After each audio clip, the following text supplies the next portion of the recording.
ବାଇବେଲରେ ଲିଖିତ ଏକ ପରିବାର ଅନିସିଫରଙ୍କ ପରିବାର ଆଉ ସେହି ପରିବାର ସମ୍ବନ୍ଧରେ ଆସନ୍ତୁ ଆମମାନେ ବାଇବେଲରୁ ପ୍ରଭୁଙ୍କର ବାକ୍ୟରୁ ଦେଖିବା ସଂକ୍ଷିପ୍ତ ଭାବେ କେତୋଟି ସତ୍ୟତା ଆଉ ସେହି ସତ୍ୟତା ପ୍ରକାରେ ପ୍ରଭୁ ଆମ ପରିବାର ସମୂହକୁ ମଧ୍ୟ ଆଶୀର୍ବାଦ କରନ୍ତୁ।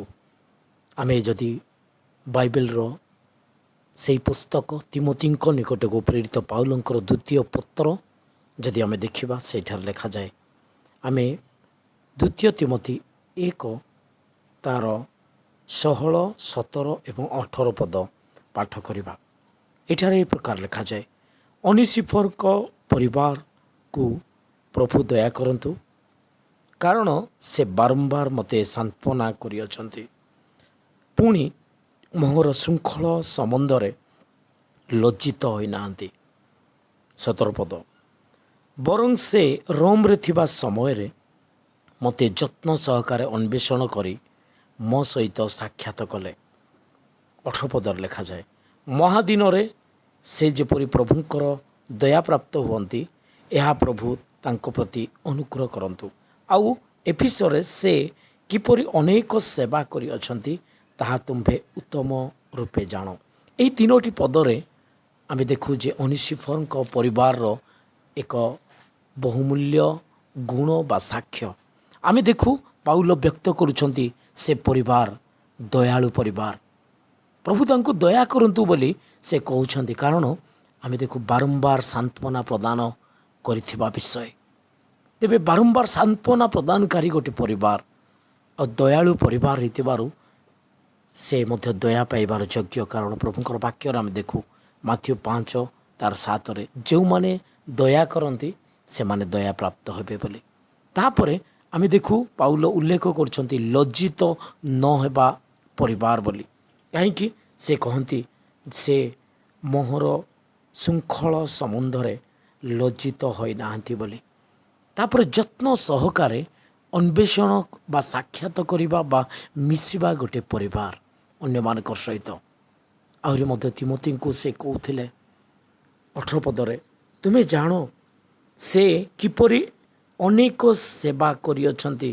ଯେତେବେଳେ ଆମେ ଏଫିସରେ ଥିଲୁ ସେ ସମୟରେ ଆମେ ଦେଖୁ, ଆଉ ସେଇ ବାକ୍ୟରେ ଆମେ ଦେଖୁ ସେଇ ଯେଉଁ ସମୟ ଏଫିସିରେ ଥିବା ସମୟରେ ପ୍ରଭୁଙ୍କର ଦାସମାନେ ତିମୋଥୀ ଏବଂ ପାଉଲ ଥିବା ସମୟରେ କେତେ ପରିମାଣରେ ସେ ସେବା କରିଛନ୍ତି, ଅନେକ ସେବା କରିବା ବିଷୟ। ତେଣୁ ପ୍ରଭୁ ଏ ପରିବାରକୁ ଏହି ପ୍ରକାର ଭାବେ ରଖିଅଛନ୍ତି ଆମେ ଦେଖୁ। ତେଣୁକରି ସେ ଦ୍ୱିତୀୟ ତିମୋଥୀ 4 ତାର 19ରେ କହନ୍ତି, ମନେ ପକାନ୍ତି, ହଁ ଗୋଟେ ନମସ୍କାର ଯୋଗ୍ୟ ଆଉ ସ୍ମରଣ ଯୋଗ୍ୟ ପରିବାର କହିଲେ ଭୁଲ ହେବ ନାହିଁ। ଦ୍ୱିତୀୟ ତିମୋଥୀ 4 ତାର 19ରେ ତିମୋଥୀଙ୍କୁ ସେ ଲେଖୁଛନ୍ତି, ପ୍ରିସ୍କା ଓ ଆକିଲା ପୁଣି ଅନିସିଫରଙ୍କ ପରିବାରକୁ ମୋର ନମସ୍କାର ଜଣା। ଯଦ୍ୟପି ଅନିସିଫରଙ୍କ ପରିବାରକୁ ବାଇବେଲରେ କେବଳ ଏହି 2ଟି ଅଂଶରେ ହିଁ ତାଙ୍କର ନାମ ଉଲ୍ଲେଖ କରାଯାଇଛି ଆଉ ପାଉଲ ତାହା କରିଅଛନ୍ତି। ଏଇ ଆମେ ଯେଉଁ ପାଠ କଲୁ ଦ୍ୱିତୀୟ ତିମୋଥୀ 1 ତାର 15ରୁ 18 ବିଷୟରେ ତାଙ୍କ ବିଷୟ ଲେଖାଯାଇଛି। ତାପରେ ଯାହାକି ନମସ୍କାର କରିବା ବିଷୟ ଆମେ ଦେଖୁ ଯେ ଦ୍ୱିତୀୟ ତିମୋଥୀ 4 ତାର 19 ପଦରେ ଲେଖାଯାଇଛି। ତେବେ ଯଦ୍ୟପି ଏତିକି ଅଳ୍ପ ମାତ୍ରାରେ ବି ତାହାଙ୍କୁ ସେ ପରିବାରକୁ ଉଲ୍ଲେଖ କରାଯାଇଛି ପ୍ରଭୁଙ୍କର ବାକ୍ୟରେ, ତଥାପି ଆମେ ଦେଖୁ ସେମାନଙ୍କର ଗୁଣ ସମୂହ।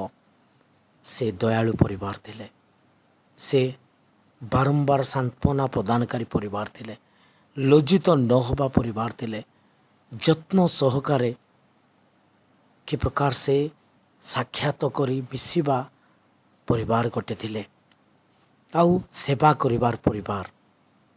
ତାପରେ ନମସ୍କାର ଯୋଗ୍ୟ ବା ସ୍ମରଣ ଯୋଗ୍ୟ ପ୍ରଭୁଙ୍କର ଦାସଙ୍କର ଜୀବନରେ ସେ ସ୍ମରଣ କରି ତାଙ୍କୁ ସମର୍ଥନ ଆଉ ନମସ୍କାର ଜଣାଇଥିଲେ, ସମର୍ଥନା ଜଣାଇବା ବିଷୟ ଆମେ ଦେଖୁ ଆଉ ଶୁଭେଚ୍ଛା ଜଣାଇବା ବିଷୟ ଆମେ ଦେଖୁ। ତେଣୁ ପାଉଲଙ୍କର ମନ କି ପ୍ରକାର ସେ ପରିବାର ପ୍ରତି ଥିବା ବିଷୟ ଆମେ ଦେଖୁ। ପ୍ରିୟମାନେ, ଯେଉଁମାନେ ପ୍ରଭୁଙ୍କର ସେବା କରନ୍ତି ଆଉ ସେଇ ପରିବାରମାନଙ୍କୁ ପ୍ରଭୁ ସେବା କରୁଥିବା ପରିବାର ଭାବେ ପରିଗଣିତ କରିଅଛନ୍ତି। ଏଠାରେ ମଧ୍ୟ ଅନିସିଫରଙ୍କ ପରିବାର ସେବା କରିବାର ଗୋଟେ ପରିବାର। ପ୍ରଭୁ ଏଭ୍ରି 6 ତାର 10 ପଦରେ ଆମେ ଦେଖୁ ଯେ ଯେଉଁମାନେ ପ୍ରଭୁଙ୍କର ସେବା କରନ୍ତି ପ୍ରଭୁ ସେମାନଙ୍କୁ କେବେ ବି ଛାଡ଼ିବେ ନାହିଁ ବୋଲି ଆମେ ପ୍ରଭୁଙ୍କର ବାକ୍ୟରେ ଦେଖୁ। ଯେଉଁମାନେ ପ୍ରଭୁଙ୍କର ସେବା କରନ୍ତି ପ୍ରଭୁ ସେମାନଙ୍କୁ ସମ୍ମାନ ଦେବେ ବୋଲି ପ୍ରଭୁଙ୍କର ବାକ୍ୟରେ ଆମେ ଦେଖୁ। ତେଣୁକରି ପ୍ରଭୁ ଆମମାନଙ୍କୁ ତାହାଙ୍କର ସେଇ ସେବା ଯଦି ଆମେ କରିବା ତାହେଲେ ନିଶ୍ଚିତ ଭାବେ ଆମେ ସମ୍ମାନ ପ୍ରାପ୍ତ ହେବା ପ୍ରଭୁଙ୍କର ବାକ୍ୟ ପ୍ରକାରେ। ଆଉ ପ୍ରଭୁ ଆମମାନଙ୍କୁ କେବେ ବି ଛାଡ଼ିବେ ନାହିଁ, କେବେ ବି ଆମମାନଙ୍କୁ ପରିତ୍ୟାଗ କରିବେ ନାହିଁ। କାରଣ ପ୍ରଭୁଙ୍କର ବାକ୍ୟରେ ସେ କହନ୍ତି ଯେଉଁମାନେ ପ୍ରଭୁଙ୍କର ସେବା କରନ୍ତି ସେମାନେ ତାହାଙ୍କର ସ୍ମରଣରେ ହିଁ ସେମାନଙ୍କୁ ରଖନ୍ତି ବୋଲି କହନ୍ତି।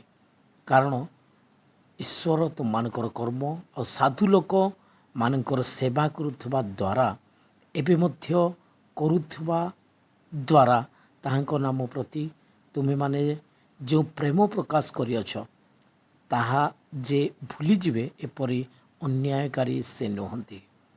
ଆଉ ଏଠାରେ ଉଲ୍ଲେଖ କରାଯାଉଥିବା ବିଷୟ ଯେଉଁମାନେ ପ୍ରଭୁଙ୍କୁ ପ୍ରେମ କରି ଆଉ ସେବା କରୁଅଛନ୍ତି ସେମାନଙ୍କୁ ପ୍ରଭୁ କେବେ ବି ଭୁଲିଯିବା ପରମେଶ୍ୱର ନୁହନ୍ତି ବୋଲି। ତେଣୁ ପ୍ରିୟମାନେ ଏହି ପ୍ରକାର ଗୋଟେ ପରିବାର ହେଇ ଅନିସିଫରଙ୍କର ପରିବାର ସଦୃଶ ହୋଇ ଆମେ ଆଗକୁ ପ୍ରଭୁଙ୍କର ସେବାରେ ବଢ଼ିବା, ପ୍ରଭୁଙ୍କୁ ଗୌରବ ଦେବା। ପ୍ରଭୁ ଆମମାନଙ୍କୁ ଏହି ପ୍ରକାର ଗୋଟେ ପରିବାର ଭାବେ ଗଠନ କରନ୍ତୁ। ଆଉ ପ୍ରଭୁ ଆମ ସମସ୍ତଙ୍କୁ ଆଶୀର୍ବାଦ କରନ୍ତୁ। ଶୁଣିଥିବା ସମସ୍ତଙ୍କୁ ଧନ୍ୟବାଦ। ଯଦି ପ୍ରଭୁଙ୍କୁ ଏପର୍ଯ୍ୟନ୍ତ ନିଜର ବ୍ୟକ୍ତିଗତ ତ୍ରାଣକର୍ତ୍ତା ବୋଲି ବିଶ୍ୱାସ କରିନାହାନ୍ତି ପ୍ରଭୁଙ୍କୁ ନିଜର ବ୍ୟକ୍ତିଗତ ତ୍ରାଣକର୍ତ୍ତା ବୋଲି ବିଶ୍ୱାସ କରନ୍ତୁ। ଆପଣଙ୍କୁ ପ୍ରେମ କରି ଜୀବନ ଦେଲେ ଆଉ ମୃତ୍ୟୁ ବରଣ କରି ତୃତୀୟ ଦିନ ଜି ଉଠିଥିବା ସେହି ପ୍ରଭୁଙ୍କୁ ବିଶ୍ୱାସ କରି ଆପଣ ଆଗକୁ ବଢ଼ନ୍ତୁ। ଧନ୍ୟବାଦ।